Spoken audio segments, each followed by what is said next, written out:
In a recent video, I showed you a pretty amazing white jade Costa Rican mace head, so now let's look at a really equally incredible green jade one.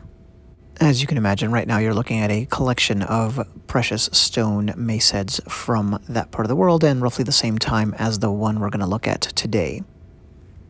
And I will give you those particulars, but first, here's a piece of ancient Costa Rican jade art from my channel, one I highlighted a little while ago. Because, yeah, jade was a big deal. Such a big deal that they made these exquisite works, even though it was extremely difficult for them to work with. I know some of you have heard this before and some have not, so I'll try to make it brief, but yeah, jade is a very hard stone, and then on top of that, they really only had abrasive, powdery type of materials to use for cutting and carving, so you can imagine how difficult this was. You would basically glue that material onto a stick or a string and then just very slowly work through the stone. So here's a map of Costa Rica highlighting indigenous populations. I'll make this real quick because I did it last time as well, but with a different picture at least. Here's, like to show some of the actual indigenous people from there. And now let's talk about stone mace heads, because we are going to look at a stunning work of art that happens to be one. Here's a much simpler one, still beautiful, but yeah, this was the idea, Hitting someone with a stick, that's one thing. Attach a rock to the end of the stick and it becomes much more effective. And that kind of a thing eventually led to this kind of a thing.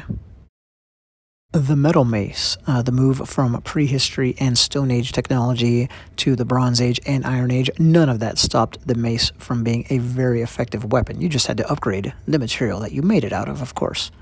So speaking of how ancient it was a primary weapon for the ancient Egyptians. Their infantry took a long time before it got replaced by slender axes. If you look over to the left, you'll see someone holding up the round-headed stone mace.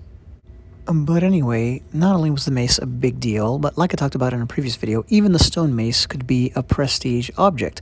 I mean, this one here received a lot of attention to detail, visual detail, and clearly that has nothing to do with effectiveness, right? That is just for looks. I know you can make the case that technically those ridges would inflict more damage and add, abrasions and whatever, but I mean, in terms of actual battle, no. That was done to impress people looking at the object. And speaking of stone mace heads as art, here is the item we are going to be examining today, and it is a work of art, absolutely. This is one of the most, Indiana Jones-looking things I've ever held and shown on the channel. Now, the expert who appraised says that it's a human head. It really looks like a monkey head to me. And this is really gorgeous. So, this was probably a ceremonial object, but it is the right size and weight to swing effectively in battle.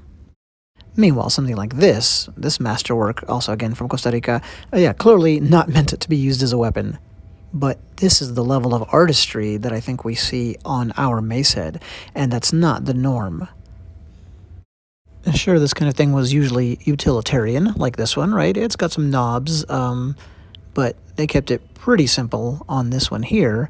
Meanwhile, this is funny because I found this online and then realized, oh, I saw this one in person in New York, and I have a video on it.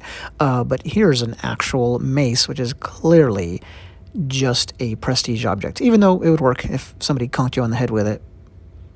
I will try not to retread too much ground here, but yeah, historically the mace in many different cultures became an object of authority and power. Here's a flanged mace. You can find ancient paintings with this kind of object clearly represented. I mean this exact configuration, the one we're looking at here, just as an aside, and then back to stone. So here's, quite a bit of artistry put into this. This is definitely an American also. American indigenous stone mace head. Now, those grooves look functional to me. I think this one was meant to look great and actually function in war. I think people actually took this out into the field. I wouldn't know for sure, of course. Yeah, we can see some chips on the edges there, which might help indicate that that's true, but obviously that could just be the result of time and handling. So back to this. I mean, what a beautiful piece of work. There was a long tradition in Central and South America of associating warriors with particular animals, and the monkey might not seem like the most likely one, but then again, I've seen ancient vessels that make it clear there was a fox warrior cast, or a fox warrior template, and that animal does not lend you to thoughts of war. And that was a Peruvian artifact, if I'm recalling correctly. So, if the Peruvians could do it, the Costa Ricans could do it as well with the monkey. But that is just my theory again. Here's a really interesting feature I've been showing for a few seconds now. This weapon is hafted at the rear. There's not a hole bored through the center, which is what you'd expect. To me, that's a strong indication that this was not meant for battle. I could definitely be wrong on that. That stone ring looks very strong, and I'm sure it is. But boy, if it's intended as a weapon, I think you would have the hole bored through the center. See those dimples on the side of the mouth? Yeah, that took a long time, each one of those, to make. This really was a result of great artistry and a lot of patience. Jade was, and of course is, a precious material used for weapons, ceremonial and otherwise, not just in the Americas, but like in New Zealand as well, right? In fact, I saw an authentic New Zealand Maori jade weapon, which I will show you whenever I get around to making the video on it. But anyway, I really think you see the skill of the artist at its height here with this view. I also think this is what makes it pretty apparent that it's a monkey head and not a human head, but hey, that's really just my guess. So, hadn't shown you the top yet. Interesting how it's got that bifurcation, giving it those two lobes, just another exquisite detail that they worked into this thing. And real quick, this is from around 300 to 700 AD. It's 3 1/4 inches, and it was sold by someone who was a grandson of a legendary archaeologist, geologist, ethnographer, explorer, and writer, as the literature said.